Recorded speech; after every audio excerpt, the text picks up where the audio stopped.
നമസ്കാരം. Daily gold പ്രൈസിന്റെ മറ്റൊരു വീഡിയോയിലേക്ക് സ്വാഗതം. എല്ലാ ദിവസവും സ്വർണ്ണവിലയുടെ ഏറ്റവും പുതിയ അപ്ഡേറ്റുകൾ കൃത്യമായിട്ട് അറിയാൻ ഞങ്ങളുടെ ചാനൽ ഇപ്പോൾ തന്നെ സബ്സ്ക്രൈബ് ചെയ്യുക. സംസ്ഥാനത്ത് ഇന്ന് സ്വർണ്ണവില ഉയർന്നു.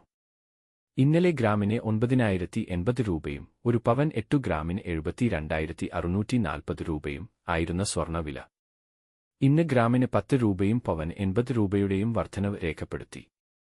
ഇന്നത്തെ 22 ക്യാരറ്റ് സ്വർണ്ണവില ഒരു ഗ്രാം സ്വർണത്തിന് 9,090 രൂപ, ഒരു പവൻ 8 ഗ്രാമിന് 72,720 രൂപ. 24 ക്യാരറ്റ് സ്വർണ്ണവില ഇന്ന് ഗ്രാമിന് 11 രൂപയും പവൻ 88 രൂപയുടെയും വർധനവ് രേഖപ്പെടുത്തി. ഇന്ന് ഒരു ഗ്രാം സ്വർണത്തിന് 9,917 രൂപ, ഒരു പവൻ 8 ഗ്രാമിന് 79,336 രൂപ. ഇന്നത്തെ 18 ക്യാരറ്റ് സ്വർണ്ണവില ഇന്ന് ഗ്രാമിന് 8 രൂപയും പവൻ 64 രൂപയുടെയും വർധനവ് രേഖപ്പെടുത്തി. ഇന്ന് ഒരു ഗ്രാം സ്വർണത്തിന് 7,438 രൂപ, ഒരു പവൻ 8 ഗ്രാമിന് 59,504 രൂപ. സംസ്ഥാനത്ത് ഇന്നത്തെ വെള്ളി വില ഒരു ഗ്രാം 113 രൂപ, ഒരു കിലോ 1,13,000 രൂപ. വീഡിയോ ഉപകാരപ്രദമായാൽ സബ്സ്ക്രൈബ് ചെയ്ത് സപ്പോർട്ട് ചെയ്യുക.